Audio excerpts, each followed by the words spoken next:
Hello, this is Tony Hiller from RealClimateScience.com. 23 years ago, the UK independent newspaper announced the end of snow.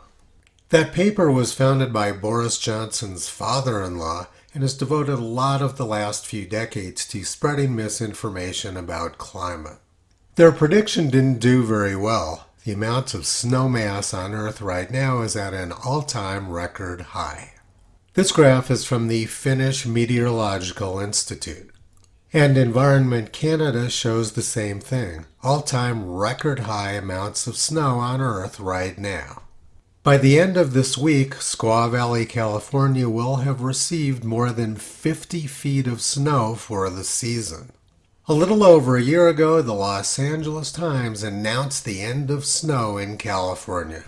This article was written on December 3rd, 2021. And here's a tweet from 3 weeks later.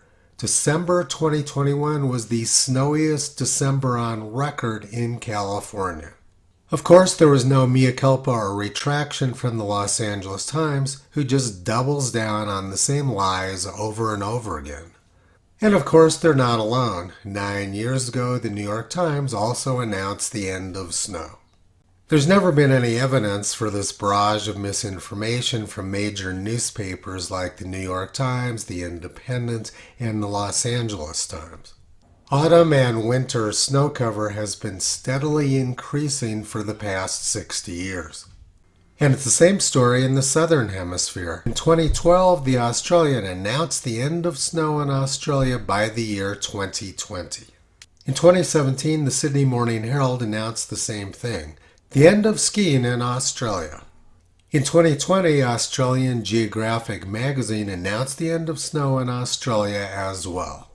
But recent winters have been among the coldest and snowiest on record in Australia. Snowfall in Australia and New Zealand was consistently above average last winter and was close to a record high at times. Same story in South America, where snowfall reached a record high last winter. The world is experiencing unprecedented amounts of snow.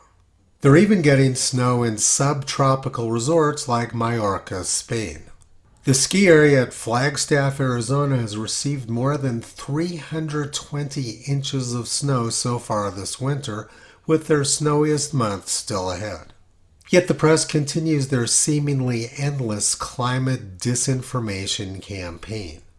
Toto observed a long time ago that the press corps are a bunch of professional liars. The press has been misinforming the public on every important topic since Toto was a puppy. You can visit Toto, Kyrie, Caesar, Toki, Upala, and the 4 new puppies on the web at RealClimateScience.com.